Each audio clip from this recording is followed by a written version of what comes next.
Hoy vamos a hablar de un tema que está también en Mateo capítulo 27.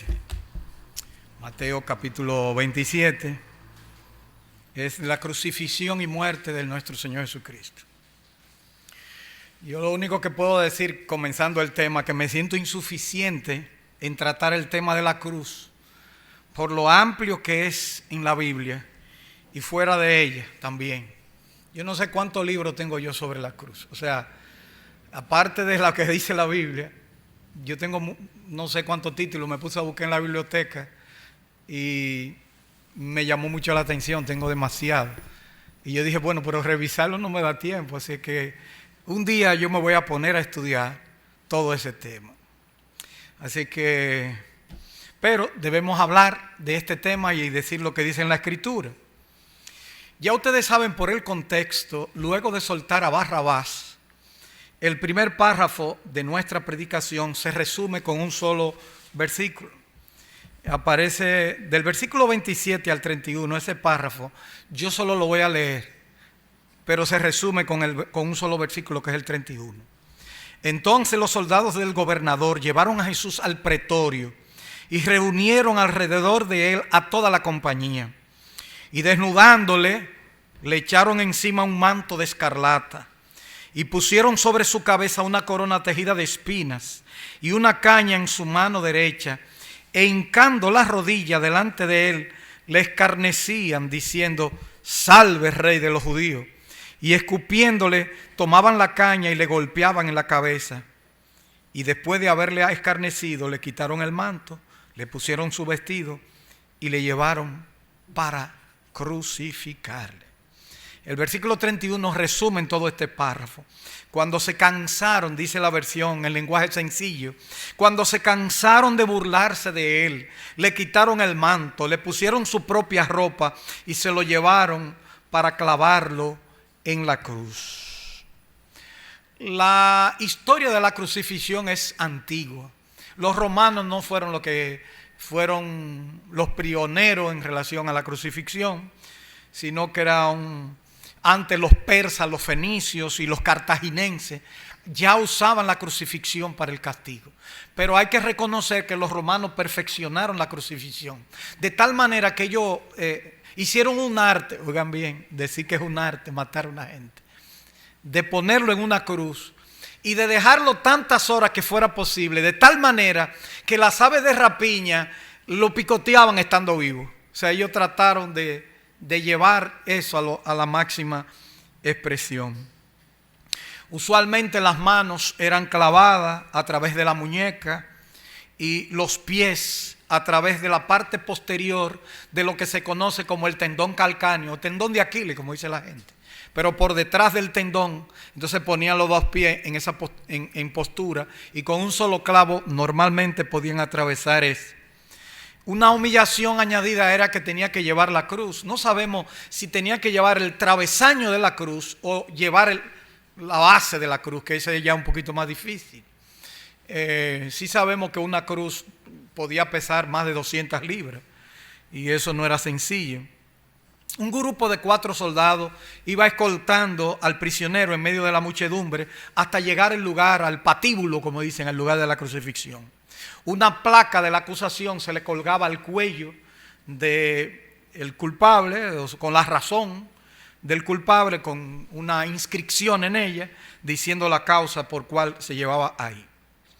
Uno quisiera comentar todo relacionado con este tema, con la cruz, con la muerte de Cristo, sin dejar de explicar ningún detalle, pero es difícil uno poder hacerlo. Pero la realidad que lo haré en esta mañana para poder abarcar lo más que pueda y por el tiempo, lo voy a dividir en tres formas y así se hace de mejor comprensión. En primer lugar, Simón de Cirene cargando la cruz. El segundo punto, el cumplimiento de las Escrituras. Y el tercer punto, otros detalles de lo ocurrido en su muerte. O sea, no sé, yo pensaba que se estaba proyectando, pero seguro que ya Juan está trabajando en eso. Así que el primer punto, Simón de Cirene cargando la cruz. En el versículo 32 dice: cuando salían, hallaron a un hombre de Cirene que se llamaba Simón. A este obligaron a que llevase la cruz. Cuando llegaron a un lugar llamado Gólgota, que significa lugar de la calavera, le dieron a beber vinagre mezclado con hiel, pero después de haberlo probado, no quiso beberlo. Y ahí entonces, esa es la primera fase de este tema: Simón de Cirene cargando la cruz. Y uno dice: pero ¿quién es ese Simón de Cirene? ¿Quién es este que carga la cruz? ¿Por qué se menciona? Por lo menos se dice que de dónde era. Así como Judas era de Iscariote o Kiriat. Esa sería la forma, Iscariote sería la forma latina, podemos llamarle así. Pero aquí Simón era de Cirene, quedaba al norte de África, una ciudad que tenía una colonia de judíos muy numerosa. Pero usted sabe que eso es común. A veces cuando uno va para otro sitio, fulano el cibaeño, o la cubana, o el dominicano. O sea, a uno le ponen mote, el cibaeño en la capital, porque aquí no tiene gracia que le digan el cibaeño.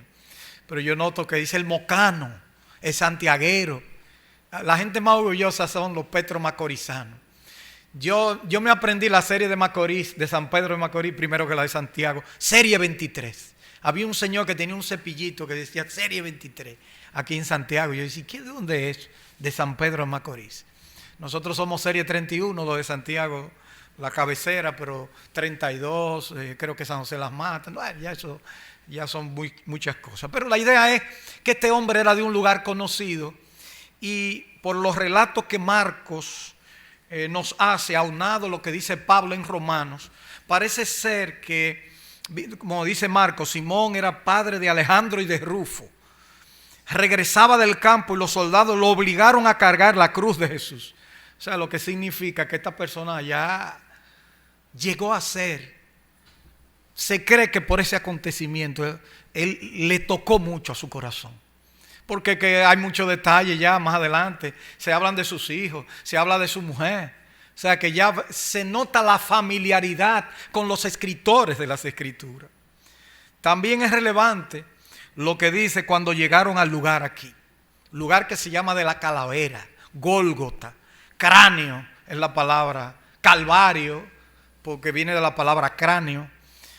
Su nombre se debía tal vez al llegar, no sabemos si era que se hacían ejecuciones comunes ahí y por eso recibió ese nombre, o porque tal vez encontraron unos cráneos, porque se sabe cómo son las cosas. No se sabe exactamente el punto geográfico donde de verdad existía. A los turistas lo llevan a un lugar que parece una montañita, que parece en forma de carabela, y dicen: esta es. Y la gente cree. No se dice si era una montaña o no sabemos tampoco. Nuestro Señor sí se llama la atención aquí, que en medio de esto se negó a tomar vinagre mezclado con hiel. Y usted dice: ¿y por qué?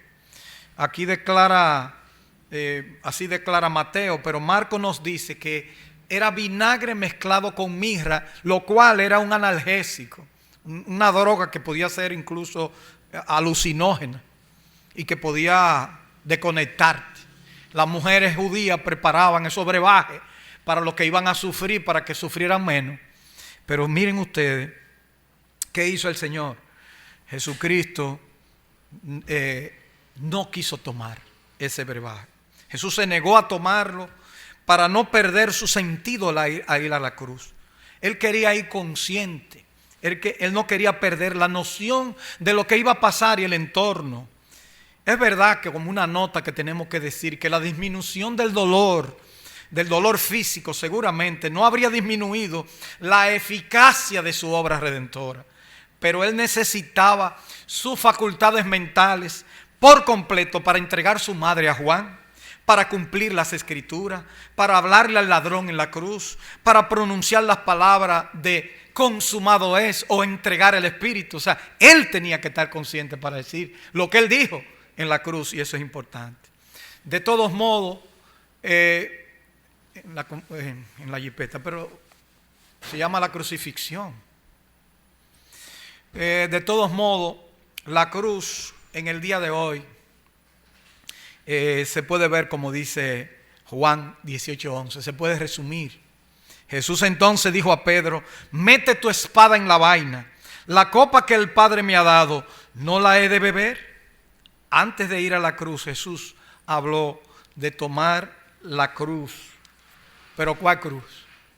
¿Cuál cruz? Tomar la cruz. A veces llama la atención que en la vida del Señor dice: el que quiere ser mi discípulo tiene que tomar la cruz cada día y seguir. Y él sabía ya que lo iban a crucificar. Él sabía. Incluso él sabía el tipo de muerte que iba a padecer. Pero llama la atención que él mismo habla a los creyentes de esa situación. Y hoy en día la cruz, bueno, hay que ahora hacer algunas cosas a manera de aplicación, poder explicar algunas cosas. En estos tiempos han entrado en nuestro círculo cristiano una cruz nueva. Parece que está bonita, de oro, de plata, bonita, que no duele, sin ser anunciada, sin ser detectada por la mayoría. Se parece a la cruz vieja, pero es diferente. Las similitudes son superficiales, pero las diferencias son fundamentales. Parece que la gente hoy ya quiere un mensaje de la cruz, pero qué bonita es la cruz, mira qué bien. Bueno, yo no sé si eso es así que lo ven. En segundo lugar, de la cruz nueva ha surgido una extraña filosofía de la vida cristiana, que, por así decirlo, conlleva un estilo de culto, una predicación más suave y fácil de digerir.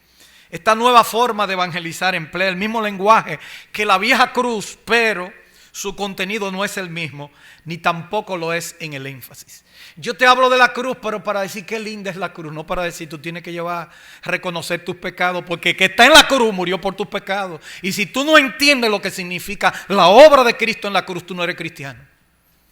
Aunque tú la suavites, le pongas bonita, te la ponga en el pecho, grande, bolina, bonita, como un blin blin, ¿verdad? Lustrosa, blin, que significa brilloso, ¿verdad? En tercer lugar, la cruz vieja no se asocia con el mundo. Para la condición caída de soberbia e independencia que heredamos de Adán, la cruz representa el fin del camino, porque imponía la sentencia que había sido pronunciada por las leyes del Sinaí. La Sinaí, la ley en el Antiguo Testamento, es verdad que la ley la dio Dios, pero la ley lo que producía en el hombre era maldición, maldito, todo, incluso las maldiciones, como dice Pablo en Gálatas capítulo 3, relacionadas con Deuteronomio. Hay 11 maldiciones y ni una bendición. ¿Por qué? Porque el hombre era incapaz. Aunque la ley la dio Dios, y Dios la dio con un propósito, y un Dios santo da una cosa buena, porque por la ley viene el conocimiento del pecado. El hombre era incapaz de conocerlo. Entonces la cruz es que hace posible que todo sea suavizado. Y podemos decir, para que se entienda, tenemos que entender lo que Pablo decía en Gálatas 2. Con Cristo estoy juntamente crucificado, y ya no vivo yo, mas vive Cristo en mí. Pablo se sentía identificado no solamente con el mensaje, sino que él decía que al mismo tiempo estaba con Cristo. Y ya no vivo yo, mas vive Cristo en mí. Y lo que ahora vivo en la carne, dice Pablo, lo vivo en la fe del Hijo de Dios, el cual me amó y se entregó a sí mismo por mí. En cuarto lugar, la cruz nueva no se opone a la raza humana. Más bien es como un compañero amigable que genera siempre todo tipo de diversión sana y placer inocente. Permite que el Adán viva sin interferencia, el viejo Adán, la vieja naturaleza. Cuando el mensaje de la cruz se minimiza, cuando el mensaje de la cruz no habla del pecado, cuando el mensaje de la cruz no dice lo que de verdad está detrás de la cruz, entonces nosotros estamos suavizando el mensaje. Ya la gente no quiere, porque tú sabes, me produce frustraciones eso, hablar de pecado en la iglesia. La gente quiere sentirse bien, porque eso, uno viene a sentirse bien. Pero si yo no le digo lo que la Biblia dice sobre el pecado, usted se podrá sentir bien ahora, pero usted puede pasar la eternidad en el infierno. La nueva cruz no demanda la muerte del pecador, más bien desvía su atención a otra experiencia. Lo orienta hacia un estilo de vida más relajado y alegre. Y de esta manera preserva su autoestima, porque la autoestima, usted sabe, no hable de cosas pesadas y pecadoras. Al individuo que tiene mucha confianza en sí mismo, le dice: ven a reafirmarte en la causa de Cristo. Al egoísta le dice: ven a vanagloriarte en el Señor. Al aventurero le dice, ven a emocionarte en el compañerismo cristiano. Se le tuerce el mensaje cristiano hacia donde está la moda del momento. Y eso no puede ser el mensaje de la cruz. Le ilustro, cuando yo era niño, yo siempre escuchaba a los más viejos. Aquí hay algunos que son mayores que yo y otros que son de mi edad. Otros que tal vez me llevan un año, otros así. Otros que yo le llevo también.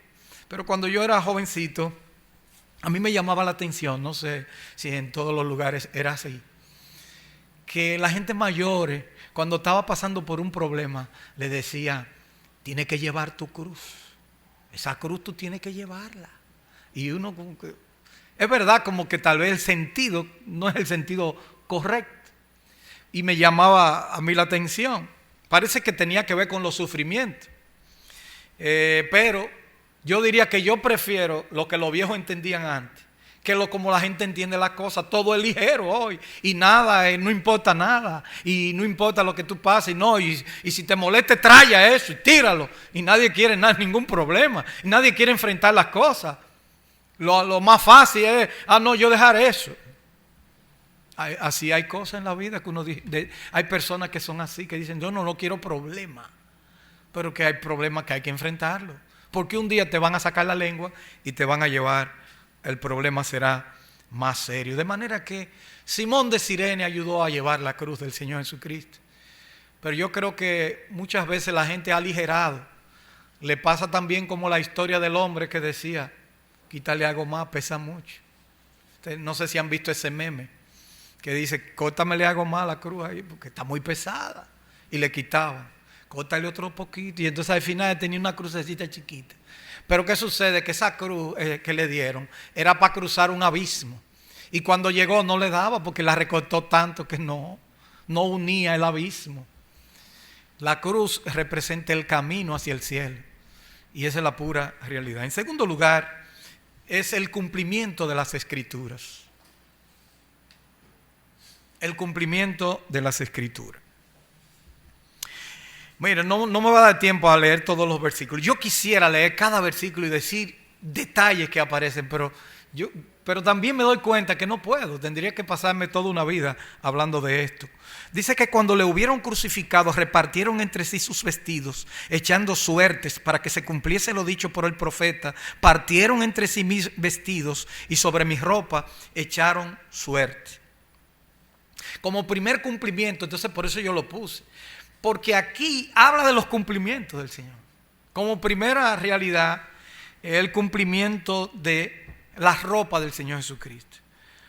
Mateo es muy breve en su explicación. Juan sí es más amplio. Juan 19:23 dice, cuando los soldados hubieron crucificado a Jesús, tomaron sus vestidos e hicieron 4 partes. Uno para cada soldado. Tomaron también su túnica, la cual era sin costura, de un solo tejido de arriba abajo.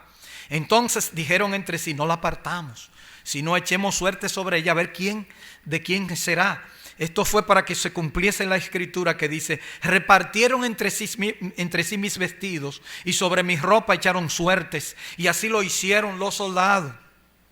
Señor Jesucristo tenía un vestido costoso para la época, porque era de una sola costura y la manera como vestía. Tenía gente que le daban su cosa valiosa, y andaba bien vestido. La tumba ni siquiera, cuando después la que aparecieron, ustedes ven que Jesucristo tenía. José de Arimatea le dio una tumba de rico, labrada en la roca. Nada de lo que él tenía era de él, pero él lo tenía todo, porque era el dueño de todo. Por cierto, la cruz no era de él, ni los clavos eran de él. La cruz le pertenecía a Barrabás. Y los clavos eran del Imperio Romano y lo que le pusieron. Si vamos a ser más estrictos con lo que yo estoy hablando. Pero la idea es que a veces uno ve y piensa que uno no puede andar bien. Pero parece que era un tejido muy costoso. Que los soldados normalmente se los repartían por trapo, porque los trapos valían mucho en esa época. Y era un cumplimiento del Salmo 22:18 cuando dice, repartieron entre sí mis vestidos y sobre mi ropa echaron suertes. Es un cumplimiento de ese Salmo 22, ese salmo hay que leerlo. Eso está lleno de cumplimiento de este momento de la cruz. Otra, en segundo lugar, las injurias de los que pasaban. Versículo 39. Y los que pasaban le injuriaban, meneando la cabeza. Bueno, yo no sé lo que es menear la cabeza, pero yo me imagino que tal vez había algo cultural o despectivo, como en dominicano decían, mira qué sé yo, meneando la cabeza. No sabemos si hay algo parecido a eso. Pero había algo que llamaba la atención. Y lo que decían, le injuriaban. Y diciendo, tú que derribas el templo y en 3 días lo reedificas, sálvate a ti mismo si eres hijo de Dios, desciende de la cruz. Esta profecía no es una profecía del Antiguo, pero era algo que el Señor ya se lo había adelantado a los discípulos. Aparece en Juan, aparece en Mateo anterior a esto. O sea que la prueba vendría, ellos no lo entendieron, ellos lo interpretaron a su manera. La prueba vendría en 3 días, cuando Él fuera sepultado y se levantara triunfante de entre los muertos. Pero ellos no entendieron nada de eso, ellos pensaban que era otra cosa. Y por eso le decían, vamos, tú no tienes la autoridad y la fuerza, haz lo que tú quieras, ven. Ya se habían burlado previamente. Los principales sacerdotes seguían en la misma secuencia, en el versículo 41. De esta manera también los principales sacerdotes, escarneciéndole con los escribas y los fariseos y los ancianos, decían, a otro salvó, a sí mismo no se puede salvar. Si es el rey de Israel, descienda ahora de la cruz y creeremos en él. Confió en Dios, líbrele ahora si le quiere, porque ha dicho, soy hijo de Dios. Esto es una traducción en parte de la Septuaginta, pero la cita que se hace aquí es del Salmo 22:8, cuando dice, se encomendó a Jehová, líbrele él, sálvele, puesto que en él se complacía. Y ese es cumplimiento también en el mismo Salmo 22. El clamor también que aparece en el versículo 44. Y ahí aparecen otro grupo que le injuriaban. Lo mismo le injuriaban también los ladrones que estaban crucificados con él. Desde la hora 6 hubo tinieblas sobre toda la tierra hasta la hora 9. Y la palabra clave aparece aquí en el versículo 46. Cerca de la hora 9 Jesús clamó a gran voz diciendo, Elí, Elí, lama sabactani. Ellos entendieron la primera parte y dicen, oye, llama a Elías. Porque los nombres bíblicos que se relacionan con Dios siempre comienzan con la palabra EL en el hebreo. O sea, todo el que se llama Elías, todos esos nombres tienen el nombre de Dios entretejido en sus nombres en el idioma hebreo. O sea, la primera parte de Elí, Elí, lo que estaba hablando eran palabras hebreas. Pero lama sabactani son palabras arameas. Usted sabe que el pueblo de Israel, ya en los tiempos de Cristo, el hebreo era un lenguaje poco usado. El lenguaje más importante para los comercios y todo era el lenguaje arameo. Y por eso ellos hablaban mucho en el idioma arameo. Y por eso se tienen tantos documentos antiguos en arameo, más que en el idioma hebreo como tal. Pero bueno, ya con los tiempos después los judíos han rescatado su idioma hebreo. Y hoy en día se habla hebreo fluidamente, más que cualquier otro idioma, lógicamente, en Israel. Es una cita aquí del Salmo conocido, muy conocido, del Salmo 22:1. Y que el Salmo 22:1 lo amplía porque dice más cosas. Lo dice versículo 1, versículo 2, versículo 3. Dios mío, ¿por qué me has desamparado? Dios mío, Dios mío, ¿por qué me has desamparado? ¿Por qué estás tan lejos de mi salvación y de las palabras de mi clamor? Dios mío, clamo de día y no responde, y de noche y no hay para mí reposo. Pero tú eres santo, tú que habitas entre las alabanzas de Israel. El Salmo sí nos da la respuesta del por qué. El Salmo 22 sí nos dice el por qué. Por la santidad de Dios. En ese momento, cuando Cristo estaba llevando los pecados de la humanidad, fue abandonado por el Padre. En ese preciso instante en que hay una separación, porque Cristo estaba cargando tus pecados y mis pecados en la cruz del Calvario. Y por eso la razón que la da el Salmo, no lo dice en Mateo. La razón que da es la santidad de Dios. Otra cosa que ocurrió aquí fue la esponja empapada, ¿verdad? con una caña que se la llevaron en el versículo 48, y al instante corriendo uno de ellos tomó una esponja y la empapó de vinagre y poniéndola en una caña le dio a beber.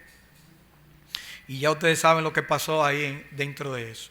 Esto es un cumplimiento con otro de los salmos, en este caso el Salmo 69, 21. En vez de se empapaba como un hisopo grande, se le ponía vinagre y se subía en una caña, una especie como de hisopo gigante. Se le subía a la cruz para que el atormentado pudiera calmar su deshidratación. Al mismo tiempo el vinagre se usaba también porque es un alcohol, se utilizaba para acalmar un poquito, en este caso como analgésico y como para aminorar su situación. Ahora, ayer yo iba caminando, ya yo tenía todo esto preparado, pero me faltaba la aplicación. Y iba corriendo en el motor, vine aquí, estaba buscando para allá, estaba pensando y diciendo, pero ¿por qué la Biblia da tantos detalles? Tanto. ¿Por qué dice todo así, pormenorizado? Lo que se relaciona con la cruz, con la muerte de Cristo, con su resurrección, todos los detalles, con su sufrimiento, lo que le vendieron, por cuánto le vendieron, todo lo que aparece ahí. Y bueno, yo te quería coger porque me llegó un pensamiento y yo lo plasmé, pero yo quería tomar el celular para grabarlo, para que no se me olvidara lo que yo pensé. Pero como quiera no se me olvidó y aquí le plasmo. ¿Qué aprendemos nosotros de eso? Yo pienso que las escrituras debían cumplirse en primer lugar. ¿Por qué el Señor da tanto detalle? Porque tenía que cumplirse lo que Él mismo había dicho. Este punto es necesario recalcarlo, por lo que vemos en este pasaje que acabamos de ver, precisamente relacionado con su crucifixión. Dios sabe de antemano, los discípulos que anduvieron con Jesús, que escribieron casi todo el Nuevo Testamento, saben la importancia que tenía que esto se cumpliera, lo que se decía antes y lo que se relacionaba con el Señor Jesucristo en la actualidad, en el momento que se escribe. O sea, querían que eso ocurriera. En segundo lugar, este pasaje es la culminación de la historia de la salvación. Debía ser claro. Mira, la gente le dice a uno, mira, yo no entiendo la Biblia, porque hay tantas cosas. Mira, yo le voy a decir una cosa. Una de las cosas más claras es que Cristo murió por su pecado. Usted puede decir, yo no entiendo un pasaje, es muy incómodo, o no entiendo. Pero una cosa es clara, Cristo muere por ti en la cruz del Calvario. Punto. Y te lo dicen por atrás, por adelante, por arriba, por este lado, por la derecha, por la izquierda. Pablo te lo explica en Romanos de una manera más clara. En Gálatas hace una discusión de que la salvación no es por la ley, sino por la fe en Cristo. Se explica también en Efesios. Cada autor tiene una gran realidad que expresarnos a cada uno de nosotros, con detalles que ilustran, que lo amplíen, que no tenga nadie duda, que ningún lector de ningún siglo no tenga que decir nada, aunque no esté de acuerdo, pero pueda decir, wow, cuántas cosas se dice ahí. Otra cosa es, Él dio su vida voluntariamente, su amor se nota aquí. Su amor debía ser manifestado de manera que el mundo entero vea que su muerte es especial. Que ahí dice más adelante, y lo tengo, que entregó su espíritu, pero es una actitud voluntaria. Fue Él que lo entregó. Noten que cuando Cristo murió, cuando Él quiso morir. Oigan lo que le estoy diciendo. Que Cristo murió cuando Él quiso morir. ¿Sabe que se cumplió también? Que no le pudieron quebrar sus huesos, aunque en Mateo en este momento no relata aquí lo que estamos viendo. Es un cumplimiento también del Salmo 22. Cuando vieron que el Señor Jesucristo ya estaba muerto, lo dejaron, pero por si acaso introdujeron una lanza en su costado. Y se ve que tenía un gran derrame pleural desde el punto de vista médico, porque cuando le entraron la lanza en el costado, dice que botó sangre y agua, o sea, fluido. Posiblemente hizo un gran edema agudo de pulmón. Y los pulmones se llenaron de agua, como dice la gente. Nosotros los médicos le decimos un derrame pleural. Y tenía sangre y agua. Que eso le impidió, murió de un paro respiratorio. Desde el punto de vista médico, pudiéramos decirlo claramente. Pero eso no es lo que estamos analizando aquí. Lo que estamos analizando es que Él murió por ti. Porque Él te ama. De tal manera amó Dios al mundo, que ha dado a su Hijo unigénito para que todo aquel que en Él cree no se pierda, mas tenga vida eterna. En medio de su agonía, el Padre lo abandonó por tus pecados, por mis pecados, porque era necesario que Él muriera. En el versículo vienen entonces el tercer punto, los detalles de lo ocurrido en su muerte. Como yo no podía englobar las profecías, yo entonces dije, voy a poner detalles que aparecen ahí, que hay que decirlo. Excúsenme, aunque sea lo voy a enumerar. En el versículo 50 dice lo siguiente: mas Jesús, habiendo otra vez clamado a gran voz, entregó su espíritu voluntariamente, dio su vida. Como dice el himno, él puso su vida y volvió a tomar. Su muerte fue una sustitución consciente por nuestros pecados, por nuestras vidas. En segundo lugar, otro acontecimiento: el velo del templo se rasgó en dos, de arriba abajo. Y aquí el velo del templo se rasgó en dos, de arriba abajo, y la tierra tembló y las rocas se partieron. El velo dividía el lugar santísimo del resto del templo, por decirlo así. O lugar, porque ya en el templo nuevo, en el Antiguo Testamento, en el tabernáculo, había lugar santo, el lugar santísimo. Pero aquí ya había otra forma. Pero independientemente no se podía traspasar el velo solamente que una vez al año. Y esta tenía que primero, solamente el sumo sacerdote que le tocaba en esa época, tenía que primero ofrecer sacrificio por él y por su familia. Si él salía vivo, entonces ofrecía sacrificio por el pueblo. Pero el Señor dice, ya no va a haber ley, ya Cristo separó el lugar santo del lugar santísimo. Rompió el velo del templo, miren, dice el texto, de arriba abajo. Y según dicen algunos autores, el velo del templo medía como 4 centímetros de grosor, porque ellos habían hecho como casi una pared para que la gente ni siquiera sin querer pasara. O sea que había esa realidad, mostrando cuando es de arriba abajo que lo hacía Dios y no que lo hacían los hombres. Hubo terremoto, versículo 52, se abrieron los sepulcros y muchos cuerpos de santos que habían dormido se levantaron, y saliendo de los sepulcros después de la resurrección de él, vinieron a la santa ciudad y aparecieron a muchos. Eso sí llama la atención. Y uno se ha preguntado, miren, solo Mateo registra este episodio. No sabemos si estos muertos resucitados tal vez vinieron con un cuerpo parecido al del Señor, un cuerpo glorificado que podía traspasar. Recuerden cuando los discípulos estaban en el aposento alto, el Señor entró y le dijeron, ¿por dónde entraste? Porque está todo cerrado. Y era un cuerpo especial, si era un cuerpo glorificado o era un cuerpo normal y que volvieron a morir, no lo sabemos, pero sí llama la atención que volvieron a resucitar muchos santos después de la resurrección del Señor Jesucristo. Otra razón, el centurión reconoce que Jesús es el Hijo de Dios. Versículo 54.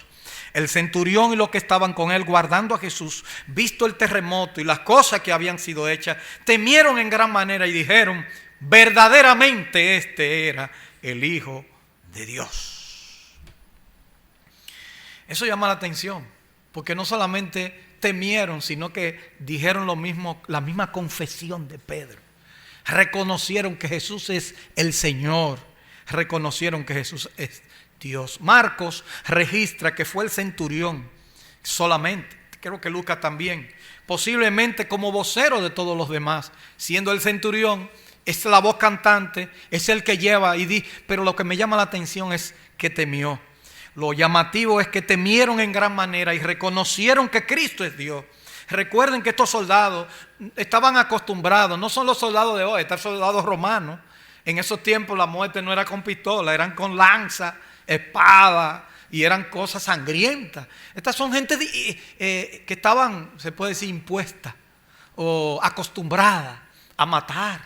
Eran soldados sanguinarios, soldados de carrera, que no era fácil. En esos tiempos Roma vivía peleando y esta era una guardia especial, porque esta era una guardia que había pretorio, o sea que era la guardia del emperador, que no en todas partes había. Y incluso el gobernador que había en Jerusalén no lo nombraba cualquiera, lo tenía que nombrar el emperador, porque los judíos eran muy problemáticos. Entonces el emperador era el que se encargaba de eso. Después se inventaron una figura títere de un rey, que era un rey entre comillas, que eran los Herodes, la dinastía de los Herodes. Usted sabe que Herodes el Grande se educó en Roma y se educó con uno de los emperadores que después fue emperador, pero que después lo mataron, y entonces él después juró lealtad a otro de los emperadores y lo pusieron ahí como un rey, entre comillas, pero ustedes saben que también era sanguinario, que venía del contexto. Pero lo importante es que ellos reconocieron. En último lugar, las mujeres que servían a Jesús, ahí estaban al pie del cañón. Ellas no se sorprendieron, versículo 55, estaban allí muchas mujeres mirando de lejos, las cuales habían seguido a Jesús desde Galilea sirviéndole, entre las cuales estaban María Magdalena, la que le sacaron los 7 espíritus, María la madre de Jacobo posiblemente y de José, que aquí se refiere tal vez si uno junta lo que dice Juan, pudiera decir la madre de Cleofa, y luego la madre de los hijos de Zebedeo, que sería de Juan y Jacobo, o sea que este es otro Jacobo como tal. La verdad es que ellos aún, Juan nos dice a nosotros que también estaba María, la madre del Señor, y ahí es que se lo encomienda al apóstol Juan, cuando dice ahí es tu hijo, madre y esas cosas.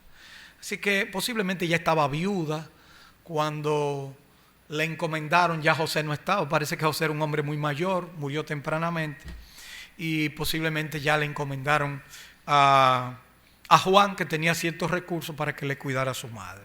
En conclusión, los detalles aquí no me abruman, no me hacen sentir mal. Hay muchos detalles, pero yo estoy contento por ver esto. Pero me sobrecargan nuestra mente, sobrecargan nuestros corazones, sobrecargan nuestras emociones. Quisiéramos estar ahí, aunque sea de lejos, como las mujeres, porque a veces dice que, y ya se sabe que los discípulos salieron corriendo, pero las mujeres estaban ahí al pie del cañón, aunque sea de lejos. Pero yo quiero estar, aunque sea de lejos, que el Señor me permita siempre. El cielo se oscureció, el velo del templo se rasgó, el Señor entregó su espíritu, hubo terremoto, el centurión reconoce y teme, los sepulcros se abren, se levantan santos, y todavía tú quieres que Cristo te haga entender más, y aún así tú no abres tu corazón y pones tu confianza en Él. Hay personas que todavía están esperando que el Señor le mueva la cama y le digo, yo soy Jesucristo, ven a mí. Yo estoy esperando que Dios me hable. Pero Dios te está hablando con la persona de su Hijo, el Señor Jesucristo. Y tal vez es posible que estén esperando el día de la tribulación, donde el corazón en vez de arrepentirse se endurece. Al menos hay que imitar al centurión. Él temió a Cristo y reconoció a Cristo como el Hijo de Dios. Le digo esto de lo del, si usted está esperando la tribulación, porque cuando uno estudia Apocalipsis, usted sabe que yo tengo ya tiempecito estudiando Apocalipsis, hay tres juicios de 7, o sea, los 7 sellos, las 7 trompetas y las 7 copas de la ira de Dios. Pero a mí me llama la atención que en cada uno Dios habla, no se arrepintieron, y ni aún así, y esto y lo otro. Tanto en las 7 sellos, como en las 7 trompetas, como en las 7 copas, tazones. Y miren lo que dice Apocalipsis, con esto concluyo. Y decían a los montes y a las peñas, caed, y este de los 7 sellos, al final del 6º sello en realidad, porque no aparece el 7º sello hasta después. Y decían a los montes y a las peñas, caed sobre nosotros y escondednos del rostro de aquel que está sentado sobre el trono y de la ira del Cordero. No podían soportar que el Señor estuviera ahí, pero dice que lo escondan y que la piedra le cayeran arriba para no verlo. Una carga de conciencia. Pues ¿por qué no te arrepientes mejor? No, porque el gran día de su ira ha llegado. ¿Y quién podrá sostenerse en pie? La verdad es que a veces uno dice que la gente con juicio reacciona, pero yo veo todos los juicios en el Apocalipsis, que el Señor dice, y ni aún así se arrepintieron. O sea, no tiene que esperar días difíciles. Nosotros estamos en pandemia. La gente está preocupada por lo que estamos viviendo. ¿Sabe cuánta gente muere en República Dominicana normalmente? 600 y pico de personas diario. Normalmente mueren en República Dominicana. Pero si mueren 10 de COVID, la gente, ¡ay, murieron 10! Pero 600 se mueren normalmente y nadie dice nada. O sea que estamos viviendo, todavía estamos en la gloria, señores. Los juicios que la Biblia habla es la tercera parte de la humanidad que se va de un fuetazo. Es isla desapareciendo, monte desapareciendo. Es el mar con mal olor. La gente quiere ir para la playa. La playa está buena, los ríos también. Pero en los juicios que aparecen apocalípticos, todo eso va a ser transformado. ¿Qué es lo que estamos esperando para servir al Señor y entender lo que significa la cruz? La cruz es muchas cosas. ¿Cuántos himnos hay escritos sobre la cruz? La cruz sangrienta al contemplar. Do el Rey de Gloria padeció. Riquezas quiero despreciar y a la soberbia tengo horror. Es todo pobre, es todo ruin. Y luego dice, toma, oh Señor, mi corazón. O si no, aquel coro que dice en la cruz, do primero vi la luz. Y las manchas de mi alma, aunque dice el ignólogo, yo lavé. La idea es que Él lavó. Fue allí por fe, yo vi a Jesús y siempre feliz con Él seré. O por qué no decir, en el monte Calvario estaba una cruz, emblema de afrenta y dolor.